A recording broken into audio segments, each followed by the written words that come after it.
শুভ হোক তোমার শুভ জন্মদিন। স্বপ্নগুলো সত্যি হোক, আশাগুলো পূরণ হোক। আগামী দিনগুলো হোক রঙিন, সুখে আনন্দে কাটুক প্রতিদিন। আনন্দে সুখে আর ভালোবাসাতে জীবন হোক ধন্য। আসসালামু আলাইকুম everyone, welcome back to my another video. তোমরা সবাই কেমন আছো? আমি আলহামদুলিল্লাহ ভালো আছি। আজকের ভিডিওটা আমার জন্য খুব খুব খুব স্পেশাল, কারণ এই দিনে আমার ঘর আলো করে কোল জুড়ে আমার ছোট্ট বাবুসোনা আমার কাছে এসেছিল। আর সেই জন্য আমি আল্লাহর দরবারে লাখো কোটি শুকরিয়া জানাই। আলহামদুলিল্লাহ, আলহামদুলিল্লাহ, আলহামদুলিল্লাহ। আজকের দিনটা আমার জন্য স্পেশাল হলেও মনটা একটুও ভালো ছিল না, কারণ আমার ছেলে ও মেয়ে দুজনেই খুবই অসুস্থ ছিল, যার কারণে আমার ছেলের জন্মদিন উপলক্ষে কোনো আয়োজন করতে চাইছিলাম না। সকালবেলা ঘুম থেকে উঠেই সংসারের কাজকর্ম সেরে ছেলে মেয়েকে ডক্টরের কাছে নিয়ে গিয়েছিলাম। আপনারা আমার আগের ভিডিও যদি দেখে থাকেন তাহলে অবশ্যই জানেন যে আমার ভাইয়ের বাড়ি এবং আমার বাড়ির দূরত্ব খুব একটা বেশি না। তাই ভাবলাম ডাক্তার দেখিয়ে আসার পথে ভাইয়ের সাথে একটু দেখা করে যাই। তো দেখা করার জন্য বাড়ির ভেতরে প্রবেশ করতেই সাদমানের মামা সাদমানকে জন্মদিনের উইশ করে। তারপরে সাদমান তার মামাকে বলে, মামা জানো আম্মু আমার জন্মদিনে আমার জন্য কেক আনবে না। তারপরে সাদমানের মামা আমাকে বলে, কেক আনার দরকারও নাই। তো এটা শুনে সাদমান খুবই মন খারাপ করে ফেলে। তারপরে ওর মামা ওকে বলে, মন খারাপ করছো কেন? আমি তোমার আম্মুকে কেক আনতে নিষেধ করছি কেন জানো? সাদমান সঙ্গে সঙ্গে বলে ওঠে, মামা তুমি এমন বললে কেন? তখন ওর মামা ওকে বলে, তোমার জন্য সারপ্রাইজ আছে। তো তারপরে সাদমানের মামা আমাকে বলে, অসুস্থ হয়েছে তো কি হয়েছে, এই দিন কি আর প্রতিদিন আসবে? আমি ওর জন্য অনলাইনে কেক অর্ডার করেছি, বিকেলে দিয়ে যাবে। তো এটা শুনে সাদমান তো অনেক খুশি, কারণ এর আগে কখনো সাদমানের জন্মদিন ঘটা করে কেক কাটা হয়নি। কিছুক্ষণ ওখানে থাকার পরে বাড়ি চলে এসেছি। বাড়িতে আসার পরে সাদমানের দাদিকে সব কিছু বলি যে ওর মামা ওর জন্য কেক অর্ডার করেছে। তো এটা শুনে সাদমানের দাদি আমাকে বলে যে তাহলে তুমি সাদমানের জন্য একটু পায়েস রান্না করো। আর ওইদিকে আমি এলাকার সব পিচ্চিদের বলে আসি সন্ধ্যার পরে আমাদের বাড়িতে আসতে। তো দেরি না করে শাশুড়ির কথা শুনে সঙ্গে সঙ্গে চুলার পাড়ে গিয়ে প্রথমেই আমি ভাবলাম পায়েসের সাথে একটু নুডলসও রান্না করি। তো প্রথমেই আমি নুডলস রান্না করে নিয়েছি। এরপরে পায়েস রান্নার জন্য এখানে আমি 1.5 লিটার দুধ নিয়েছি। প্রথমে আমি 1 লিটার দুধ দিয়েছি এবং পরবর্তীতে আমি আরও 1/2 লিটার দুধ অ্যাড করেছি। দুধ দেওয়ার পরেই চালটা দিয়ে দিয়েছি। এরপরে এক এক করে পায়েসের জন্য সব উপকরণই আমি এখানে দিয়ে দেব। তেজপাতা, দারুচিনি, এলাচ, 1 চিমটা লবণও দিয়েছি। এরপরে চালটা ফোটানো অবধি অপেক্ষা করতে হবে। চালটা ফোটানোর আগেই যদি চিনি দেওয়া হয় তাহলে কিন্তু পায়েসটা ভালো হবে না। বাচ্চারা অসুস্থ হলে কিন্তু সবসময় তারা মাকে কাছে চায়। আমার ছেলে মেয়ে দুজনেই অসুস্থ হলে কোল থেকে তো নামতেই চায় না। তো রান্না করতে করতে সাদমান বলছিল যে আম্মু একটু কোলে নাও। এতক্ষণে ওর আব্বুর কাছেই ছিল। তো আমার কাছে এসে বলছিল যে আম্মু তোমার রান্না এখনো হয় নাই। তো সাদমানের সাথে কথা বলছিলাম আর রান্না করছিলাম। তো এদিকে আবার আমার কিছু মুরগি ছিল, তারা খাওয়ার জন্য খুবই জ্বালা করছিল। তো সঙ্গে সঙ্গে উঠেই মুরগিগুলোকে খেতে দিচ্ছিলাম। আর এইদিকে ততক্ষণে আমার পায়েসের চালটা সিদ্ধ হয়ে এসেছে। তো এবারে আমি পায়েসের মধ্যে চিনি অ্যাড করব। আমি রান্না করছিলাম আর আমার শাশুড়ি মা আমার পাশেই বসেছিল, আমার মেয়েকে কোলে নিয়ে বাতাস করছিল আর বসেছিল। তো পায়েসটা হয়ে এসেছে, পায়েসের মধ্যে চিনি দিয়ে দিয়েছি। তো কিছুক্ষণ নাড়াচাড়া করব চিনিটা যাতে গলে যায়, ততক্ষণ পর্যন্ত পায়েসটা চুলার উপরে রেখে দেব। দেখুন আমার পায়েসের কালারটা কত সুন্দর হয়েছে। পায়েসটা দেখতে যেমন সুন্দর লাগছে, খেতেও কিন্তু মাশাআল্লাহ অনেক সুন্দর হয়েছিল। তো আমার পায়েসটা হয়ে এসেছে। সবশেষে পায়েসের উপরে বাদাম গুঁড়ো দিয়ে দেব। পায়েসটা আমি নামিয়ে নিচ্ছি।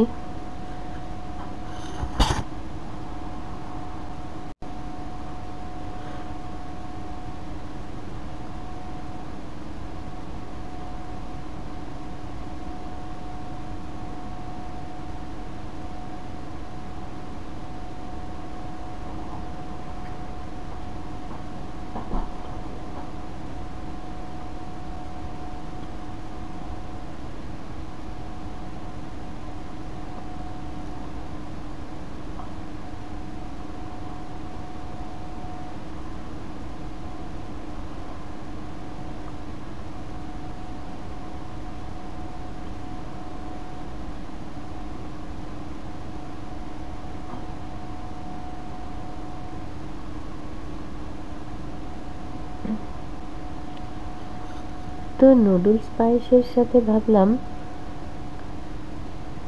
কিছু পাঁপড়ও ভেজে নিই। তো পাঁপড় ভাজার জন্য প্রথমে আমি চুলার উপরে একটা কড়াই বসিয়ে দিয়েছি। কড়াইটা গরম হওয়ার পরে আমি এখানে তেল দিয়েছি।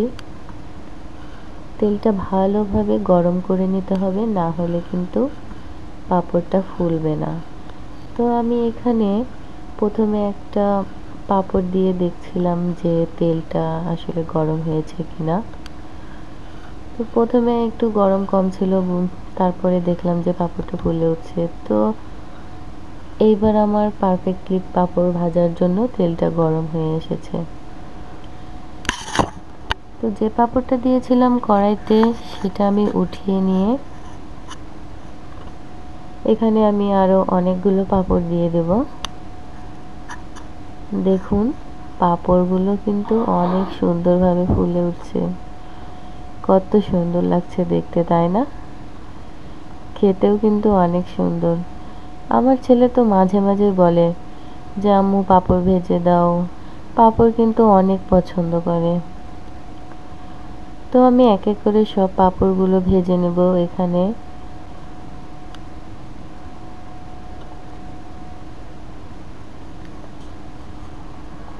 তো এইগুলো রেডি করে সাদমানের মামার জন্য অপেক্ষা করছিলাম।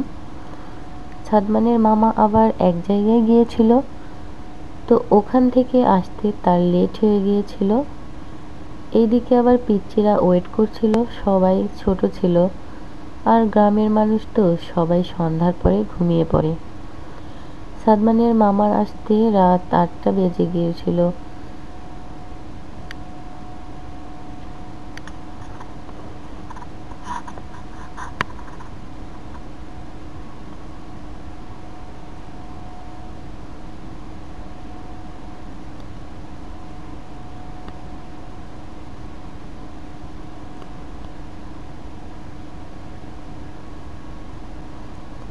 সাদমানের মামা দরজায় নক করতে সাদমান গিয়ে দরজা খুলে দেয়।